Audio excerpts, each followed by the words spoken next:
Basically, I was going to ask you, based on this film, it's easy for us to assume that baseball is your favorite sport, but we don't want to assume. So what is your favorite sport, and what teams do you root for in all major sports? Well, the crazy part is baseball probably comes up at 4 in my rank. Wow. I played hockey Wow. hockey in high school. I'm a diehard Red Wings fan. I'm all Detroit sports. I grew up in the greater Detroit area, metropolitan Detroit.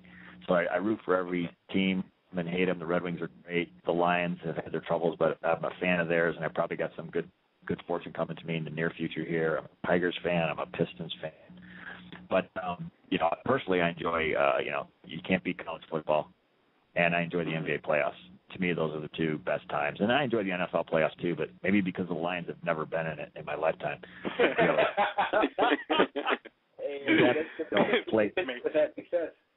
kind of difficult to fall in love with the NFL playoffs being a Lions fan. But, I mean, we're all out from in L.A. Philly. here.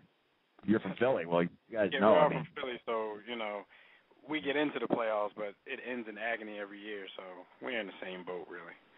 I have to tell you, when the Red Wings beat the Flyers, I think it was about 9 or 10 years ago in the playoffs in the Cup, I had a really, really good friend out here in L.A., and the next morning he woke up and he opened his door, and there were a couple brooms there because we swept them 4-0.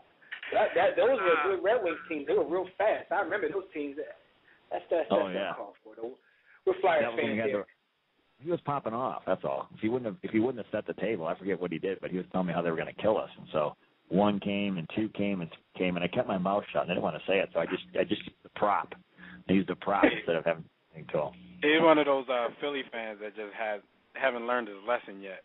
I refuse to pop off at anybody being a Philly fan now because we're always like the bridesmaid. So I'm just going to shut up and let it happen one day. I mean, we got one in baseball, but don't you? Yeah, you guys have. Don't you guys? Aren't you the city that booed Santa Claus? Yeah, well, isn't that Philly? Yeah, Santa Claus deserved it. Yeah, he deserved to be booed. Yeah. But Greg, this is Stephen again.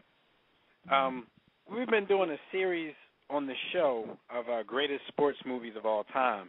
But we've broken them down into individual sports. So far we've done greatest baseball movies of all time and greatest basketball movies of all time. So we were curious, since you're a filmmaker, if you had to pick one for both of those genres, and, of course, in baseball, excluding Chasing 3000, what would be your greatest baseball movie of all time and your greatest basketball movie of all time?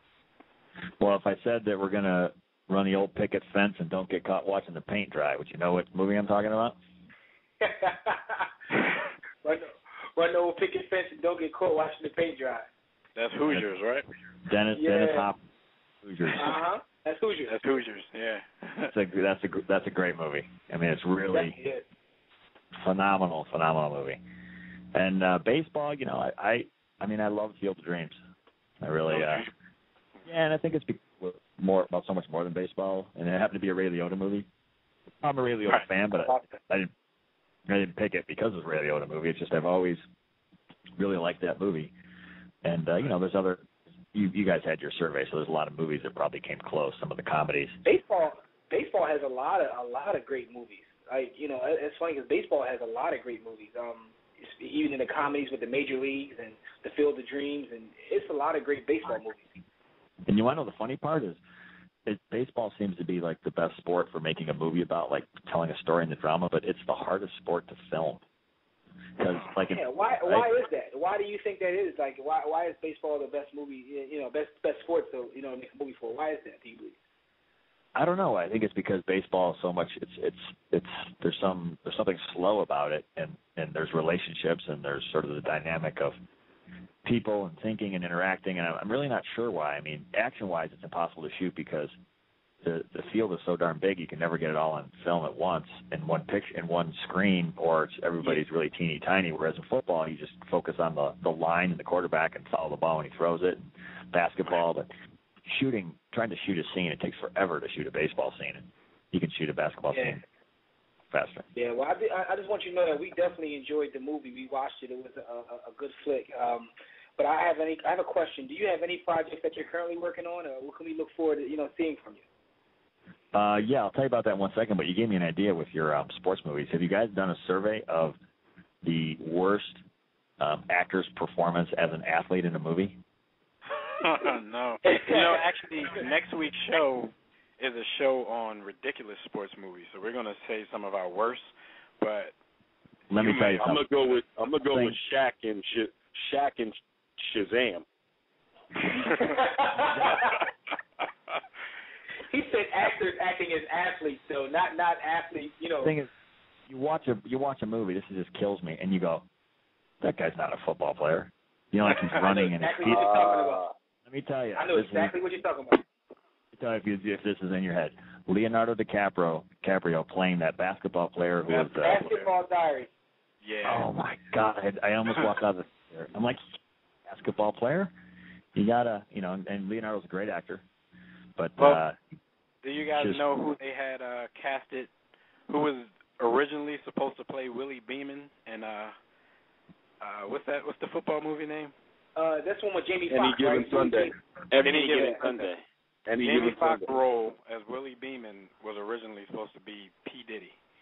That would have been really. Oh God. That would have been atrocious. That would have been deplorable. It's like put Burt Reynolds in Longest Yard. Okay, I get it. You know what I mean? But some of the people that they cast in these movies. But you're asking about my next project. What's that? No, yeah, I said sometimes I don't even think they put that thought into it because when you watch the films, you say, what? I mean, a lot of times they pick it based upon who the actor is, but you're right. It doesn't translate to film a lot of times very well. Yeah.